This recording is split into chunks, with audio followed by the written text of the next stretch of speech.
السلام علیکم ورحمۃ اللہ وبرکاتہ۔ کیسے ہیں تمام میرے بھائی اور بہنیں؟ امید کرتا ہوں کہ آپ لوگ سب خیر و عافیت سے ہوں گے۔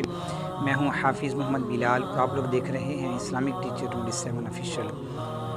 کافی سارے میرے بھائی اور بہنیں، دوست احباب اس بارے میں پوچھتے ہیں کہ کاروبار میں خیر و برکت کے لیے کوئی وظیفہ بتایا جائے تاکہ ہمارا کاروبار بہتر ہو جائے۔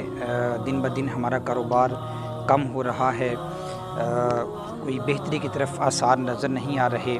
تو آج انشاءاللہ تعالی عز و جل آپ لوگوں کو میں اللہ تعالیٰ کے صفاتی ناموں میں سے ایک وظیفہ بتانے والا ہوں۔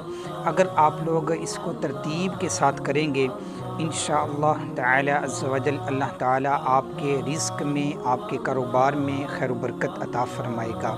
تو وظیفہ کیا ہے؟ وظیفہ یہ ہے کہ اللہ تعالیٰ کے صفاتی نام ہیں یا باسط، یا منعم، یا باسط، یا منعم۔ یہ اللہ تعالیٰ کے صفاتی نام آپ لوگوں نے 41 دن یہ روزانہ ہر نماز کے بعد 100 مرتبہ پڑھنے کا معمول بنا لیں۔ اللہ تعالیٰ انشاءاللہ تعالی عز و جل آپ لوگوں کے رزق میں بھی برکت عطا فرمائے گا، آپ کے کاروبار میں بھی خیر برکت عطا فرمائے گا۔